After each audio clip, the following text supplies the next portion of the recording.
During the will reading, my rich grandfather gave everybody loads of cash.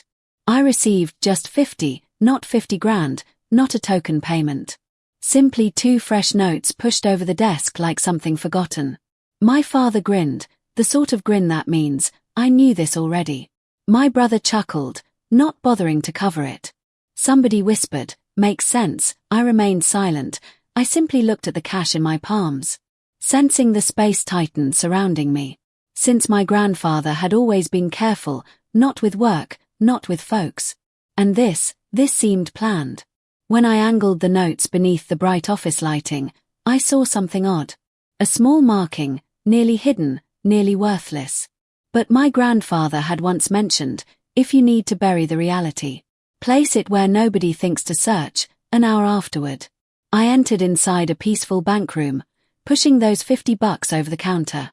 The worker glanced down at the cash, and suddenly, he stopped. My name is Hazel, and in my household I was always the one folks expected little from. Not since I was reckless, not since I was a loser, but since I was reserved. While my brother Ethan discovered early how to speak strongly, claim room, and make every talk into an opening, I discovered how to hang back and watch. While my parents applauded his drive, his boldness, his tomorrow, they labeled me with gentler terms.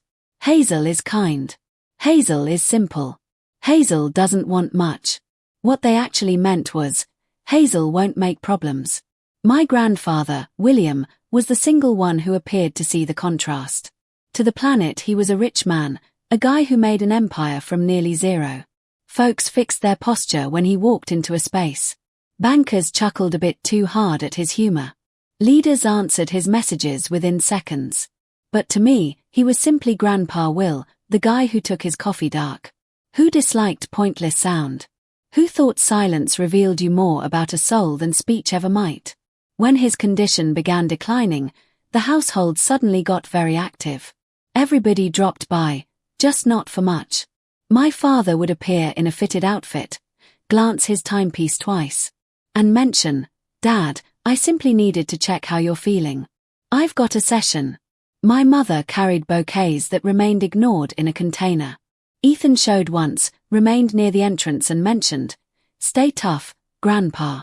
You're powerful. Then they departed. And the space constantly seemed lonelier following. I remained. Not since I believed it would gain me something. Not since I was wishing for thanks. I remained since somebody needed to. I fixed his cushions when his breathing grew weak. I spoke the paper out clearly when his vision faded. I heard the identical tales again and again without stopping him. Even when I already understood the conclusion, one evening, as daylight came, lightly through the clinic curtains, he stretched out and grabbed my palm. His hold was delicate, but deliberate. Notice that? He whispered gently. Notice what? I breathed. The stillness, he mentioned. Most folks are scared of it. He watched me then, truly watched me as if he were recording my appearance. You're not scared. He went on. That's why you're still present. I gulped deeply. Obviously I am. He grinned slightly. No, you're scared of being unseen. That's separate. I couldn't figure what to respond to that. Another moment, deep at dark, when the devices buzzed constantly, and the planet seemed distant away, he mentioned something that remained with me. Wealth doesn't reveal who folks are, he whispered. It simply pulls the cover quicker. I chuckled gently. You seem like you're arranging something. His look sparked with something I couldn't entirely grasp. Perhaps I am, he answered. I believed it was simply the treatment speaking. I couldn't know he was already choosing who I was going to turn into. When he died, he managed it silently. No emotional final speech. No extended farewells. Simply a slow letting of my palm. And then emptiness. I recall remaining there following, unable to shift. Considering one single idea again and again. Now I truly am isolated. Since the one soul who noticed me, who never required me to be stronger, harder, or changed, was finished. And I had no clue that even in passing, my grandfather was still observing. The burial was precisely what my grandfather would have preferred. Plain, managed, no pointless talks. Dark outfits filled the little church. Shined footwear placed cleanly along the row. Pale blooms organized with exact care. Everything appeared costly. Everything appeared respectful. And yet none of it seemed genuine. I remained near the rear, palms clasped firmly in front of me, observing my household engage like performers who had practiced their parts too often. My father talked in a soft, calm tone, gripping palms, bowing seriously. My mother touched her face at thoughtfully picked times. Ethan shifted through the gathering with assurance, receiving sympathy as if they were his to take. Nobody remained next to me. Nobody wondered if I was fine. They couldn't need to. In this household, that question was never wondered. Unless there was something to collect from the reply. I caught murmurs floating through the space. Gentle but cutting. So how much do you believe he gave? I caught the property itself is worth a treasure. Ethan's likely covered for years. Each phrase hit like a tiny, silent wound. I promised myself not to hear. I promised myself this wasn't the moment. But sadness makes you tender in methods you don't assume. Every sound seemed stronger, every look thicker. At one moment, I met my father's gaze from over the space. For a beat, I believed he might walk over. Mention something. Whatever. Rather, he offered me a quick nod and looked back to a talk about arrangements. Attorney will reach us next period. He mentioned to somebody next to him. We'll manage the matters. We, as if I wasn't remaining right here. Following the ceremony, folks started to exit rapidly. There were no staying hugs, no remembered stories shared with feeling. Simply polite farewells and schemes already building for what followed next. Wealth has a method of managing that. It draws folks ahead, never allowing them remain too much in the history.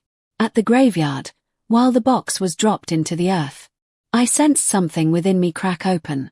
This was it. The finish of the one connection in my world that had never seemed limited. I needed to yell. I needed to insist that somebody see how wrong this seemed.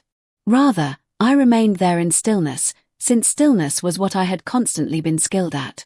Afterward that night, I was the one who came back to my grandfather's aged home. Not my parents. Not Ethan, me. The location smelled lightly of powder and aged pages. I shifted slowly from space to space, holding known items like they might vanish if I couldn't. His timepiece on the table. The seat by the glass where he often remained in the evenings. The workspace where he saved his written notes, figures marked in firm, careful marks. I dropped down in that seat and eventually permitted myself to weep. Not strongly, not wildly. Simply enough to allow the pain release. A few mornings afterward, an envelope came in the delivery, heavy paper, proper writing. Reading of the final will and instructions of William Carter. The location was a legal room downtown. The time was marked cleanly in dark pen. My palms shook as I carried it. I couldn't assume much. I had prepared myself not to. Still, a tiny, risky idea entered in before I could halt it. Perhaps he recalled. I creased the note thoughtfully and placed it aside, unaware that by the moment I entered into that room, everything I trusted about my spot in that household was about to be challenged openly. The legal room was chillier than I assumed. Not in heat, in sensation. Cleaned timber, clouded panes, hide seats organized with exact balance. Like the space itself was showing us who fit and who couldn't. I came a few seconds ahead and grabbed the chair furthest from the front of the desk, naturally making myself tiny. One by one my household marched in. My father, Richard, entered straight to the beginning and dropped down as if the chair had been ready for him. My mother trailed. Mouth pushed into a narrow mark. Ethan entered in final, calm, assured, already grinning like he understood how this would finish. Nobody welcomed me. Nobody wondered how I was managing. The attorney, Daniel Ross, cleared his voice and lifted the packet in front of him. We are present to speak the final will and instructions of William Carter. He mentioned steadily. My pulse started to beat. The initial name was my father's. Richard Carter, Daniel spoke. A complete gift of $5 million. My father rested back in his chair, happiness showing across his appearance before he covered it with a serious nod. My mother got $3 million. She released a wind she'd been keeping and stretched for my father's palm. Then Ethan, $2 million, he couldn't even attempt to cover his smile. He looked in my path, lifted his face and shaped. Said so, I focused down at my palms. Don't assume anything, I told myself. You understood this. Daniel stopped, flipping the sheet. And Hazel Carter, the space went silent. For Hazel Carter, the amount of $50. For a beat I believed I'd heard wrong. 50. Not 50 grand. Not a symbol action matched with some emotional item. Simply 50. A chuckle split the stillness. Ethan's. Wow. He mentioned, moving his skull. That's fitting. Somebody else laughed. I couldn't glance up to notice who. My father grinned, not meanly, not clearly, but with the silent happiness of somebody whose extended belief had simply been proven. This shows something. He mentioned casually. Dad understood who was sensible and who wasn't. My mother dodged my face completely. I sensed warmth climb to my appearance, then empty away, creating something icy and empty behind. I held for the attorney to mention more, some reason, some note, some closing words. But Daniel simply pushed 2 notes over the desk toward me. Please mark here, he mentioned, his voice flat, businesslike. I lifted up the cash. It seemed thicker than it ought to. The space hummed gently around me, murmurs. Moving seats, the silent comfort of folks who had received precisely what they arrived for. Nobody talked to me. Nobody wondered if I was fine. I couldn't weep. I couldn't fight. I couldn't protect myself. I simply focused at the notes in my palms, since my grandfather had never been sloppy. And when I angled the cash lightly beneath the ceiling lighting, I noticed it, a small marking. So light it might have been an error. Except I understood better. I creased the notes thoughtfully, tucked them into my bag, and rose up. I believe we're finished here. I mentioned silently. No one halted. Me. As I entered out of the room, I caught Ethan chuckle again behind me. But for the initial moment, something within me wasn't splitting. It was rising up. I couldn't go back right away. I remained in my vehicle. In the garage space under the legal room, motor off, palms still gripped firmly around my bag. My image focused back at me from the front glass, pale, tight, but oddly concentrated. $50. I drew the notes out again, flattening them thoughtfully on my legs. Most folks would have pushed them into a holder and ignored about them, or ripped them up in fury, or chuckled it off acting. It couldn't sting. But my grandfather had shown me to glance nearer. Facts. He often mentioned, touching the edge of his journal. That's where the reality stays. It was strange. I angled the notes beneath the weak garage lighting. There it was again, a small mark, nearly like a mark near the number O. Not chance, not unplanned. One marking on the initial note, another on the following, my beat. Rose. I verified the figures. On one note, 3 numbers were lightly marked. On the other, 2 more placed so carefully they needed to indicate something. This wasn't a spot. It wasn't wear and damage. Somebody had managed this on intent. He managed this. I believed suddenly, the thought sent a shake through me. My grandfather had constantly been exact. He disliked creating things incomplete. Disliked open threads. If he needed to give me 0, he couldn't have dealt with $50 at all. Unless the cash wasn't the gift, unless it was the answer, I traveled over town without truly considering about it. My palms firm on the driving circle. The location arrived to me naturally, drawn from recall like extended hidden record, the aged bank, the one my grandfather had worked for years, the one he relied when he relied nobody else. The hall was silent when I entered in. Stone grounds, gentle brightness, the scent of sheets and shine. It seemed like walking into a separate planet, one where tones remained soft and truths remained hidden. I walked the beginning counter. My pulse beating. I need to talk with the office worker, I mentioned, attempting to maintain my tone calm. It's about my grandfather, William Carter. The worker's look shifted quickly. 1 beat, please. A few seconds afterward, I was brought into a closed room. The guy behind the counter rose as I walked. Silver locks, cutting look, steady, businesslike stance. "I'm Mr. Thompson," he mentioned. "How can I assist you, Ms. Carter?" I couldn't lose moment. I set the 2 notes on his counter and pushed them toward him. "These were given to me and my grandfather's instructions," I mentioned. "And I believe he labeled them." Mr. Thompson scowled lightly, then lifted up the cash. At initial he appeared tired, courteous, patient. Then his look tightened. He rested nearer, flipped the notes, verified the number rows, and then he halted, shifting. The shade emptied. From his appearance so rapidly it shocked me. "Where did you receive these?" he wondered, his tone suddenly thoughtful. "You already understand," I answered. "From William Carter." He couldn't reply right away. "Rather." He rose up, entered to the entrance, and silently secured it. Then he came back to his seat and watched at me with something I couldn't assumed, regard. "These labels," he mentioned carefully, "are not a chance." My wind stopped. "They're a check pattern," he went on. "And if I'm correct, you're the single soul who might have carried them here." I seemed light. "What does that indicate?" I breathed. Mr. Thompson creased his palms on the counter.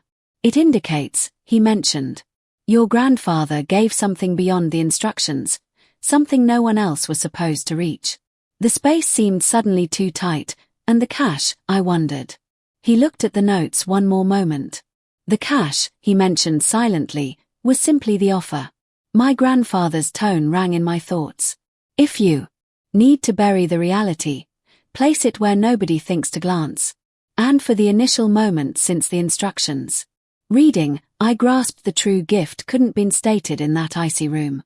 It had been set straight into my palms. Mr. Thompson couldn't hurry me. He remained back in his seat, examining my appearance, the method somebody does when they're choosing how much reality another soul can manage at once. "Before we move any deeper," he mentioned thoughtfully, "I need to check your name." I agreed, palms shaking lightly as I offered over my card. He studied it, entered something into his machine, then stopped when the display answered. His mouth firmed nearly barely. "It's precisely as he mentioned," he said. "As who mentioned?" I wondered. "Your grandfather." My pulse started to speed. Mr. Thompson rose and entered toward a big metal box placed into the surface behind him. He lifted it with a code, then another number, shifting with the skilled ease of somebody who had managed this before but not regularly. "There's a closed storage container here," he shared, "listed only to William Carter. It lives beyond the instructions, beyond court. Totally apart." My voice went empty. Why wasn't somebody else informed about it? He watched at me then, his look firm. "Because your grandfather told us not to inform somebody," he mentioned. Unless they arrived with evidence. He set the 2 notes next to a paper on his counter. "These labels," he went on, "are part of a check plan he built himself. He trusted figures reveal the reality if you understand how to study them." That seemed precisely like him. I trailed Mr. Thompson down a silent hallway, the atmosphere getting chillier with every move. We halted in front of a thick entrance, and he typed a number I couldn't know. The entrance lifted with a gentle sound. Inside was a little space covered with protected containers. He released one and moved it open. I wasn't ready for what I noticed. Cleanly placed yellow blocks caught the brightness. Files marked with business titles I knew. Quickly. Deal papers, bonds, records. I sensed my legs soften. "This," I breathed. "This is roughly $32 million. Mr. Thompson completed steadily. Carefully, I hid my lips. Drops clouding my sight. But it wasn't the cash that made my body hurt. It was the packet resting on top of everything else. Simple, cream-shaded. My title written in my grandfather's known writing. Hazel. My palms trembled as I lifted it up. "He gave that clearly for you," Mr. Thompson mentioned gently. "We were told not to lift it, always." I agreed, hardly able to wind. We came back to the room, and once I was sitting, I eventually lifted the packet. The sheet within was creased thoughtfully, as if he'd grabbed his moment. As if he understood I would. My dear Hazel, if you're studying this, it indicates you noticed what others couldn't. That already reveals me I was correct. Drops moved down my face before I could halt them. I offered you $50. Not since that's what you earned. But since I required you to notice the reality with your personal look. Wealth doesn't shift folks. It simply pulls the reasons. I might catch his tone in my skull. Steady and sure. I needed you to observe who grinned, who chuckled, who remained silent when you were reduced. Those responses count more than any talk. At a burial. My body firmed painfully. You were the single one who remained when there was zero to collect. You couldn't wonder. You couldn't force. You couldn't act. That is why I rely you. I pushed the note to my body. My frame trembling. He had noticed everything. The cash in that container is not a prize. It is a duty. Shield yourself with it.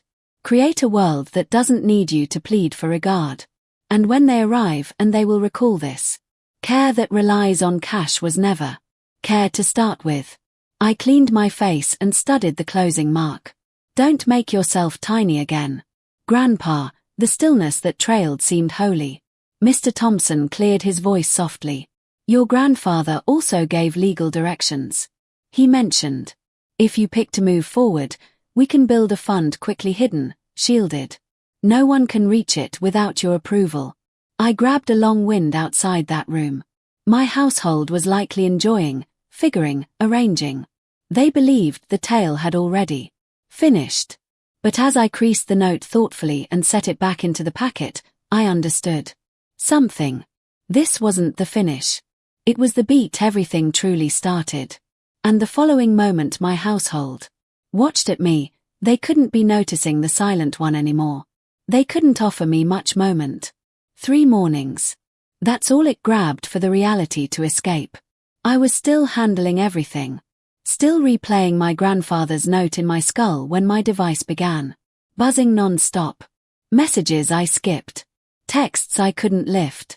Missed recordings building. Up like alert marks. I understood who it was. I simply couldn't assume them to appear in Seoul. It was early night when the knock arrived. Not courteous. Not unsure. Cutting and rushed. Like the entrance belonged them something. I glanced through the opening. My father. My mother. And Ethan. All remaining there with skilled looks. Worry mixed with assumption. I grabbed a gentle wind and lifted the entrance. Hazel. My mother mentioned quickly. Moving. Ahead. We need to speak. They entered in without holding for an offer. My father looked around my place. Looked studying the seats. The racks. The silent room like he was hunting for evidence. You maintained this location very plain. He mentioned. Curious. I mentioned 0. Ethan rested against the surface. Arms folded. Grinning. So Grandpa couldn't believe you required improvements, huh? I eventually talked. Why are you here? My father couldn't pause. We understand about the record, he mentioned directly. The one you couldn't mention. The atmosphere firmed. I don't understand what you're discussing. I answered steadily. He laughed. Don't mock us. Somebody at the bank spoke. We understand it's over 30 million. My mother stretched for my shoulder. I moved back. Dear, she mentioned gently. This doesn't need to be messy. We're household. Ethan chuckled. Yeah, household. That thing you ignored about the moment. You received rich. Something cracked. Not strongly, but sharply. You chuckled at me. I mentioned that. The instructions reading. Do you recall that stillness? I went on. My tone calm but cutting. When? I was offered $50. Did any of you rise up for me? Did somebody mention it was wrong? My father scowled. That's not the issue. It is, I mentioned. It's precisely the issue. Ethan turned his face. Fine. So what? Grandpa had his causes. He constantly preferred you anyway. My mother's face filled with drops. Hazel, please. You understand your brother has schemes, deals. This cash might assist all of us. There it is. I mentioned silently. My father's voice hardened. We're not wondering. We're informing you to manage the correct thing. Divide it. Maintain the peace. I sensed my palms tremble, but I couldn't allow it display. The correct thing, I said. Based on who? Based on connection, he yelled. I stretched into my sack and drew out a file. Based to the rules, I mentioned, setting it on the desk. They stopped. What's that? Ethan wondered. My grandfather's legal directions, I answered. The ones you couldn't understand about. I lifted the file and moved the papers toward them. This record is kept in fund. I went on. Apart from the instructions. Totally legal. Totally shielded. My father's appearance grew dark. You arranged this. No, I mentioned. He managed. My mother breathed. Hazel, don't manage this. I faced her. Face. I'm not managing anything. I'm respecting his desires. Ethan's tone became cutting. You believe you're superior than us now? No, I replied. I believe I'm finished being tinier. My father. Fixed. If you don't divide, we'll fight it. I agreed once. You can attempt, I mentioned. But there's a rule in the instructions. Any legal fight cancels your gift. The space went frozen. Ethan's grin disappeared. That's a lie. It was spoken out clearly, I mentioned. You were there. My father tightened his mouth. My mother glanced between us, worried. You couldn't, she breathed. I already am. I answered. They remained there for extended beat. Understanding they'd judged wrong. Eventually my father shifted toward the entrance. You'll feel sorry this, he mentioned. Perhaps, but as the entrance shut behind them, the stillness that trailed couldn't seem hollow. It seemed like comfort. For the initial moment in my world I wasn't preparing for crash.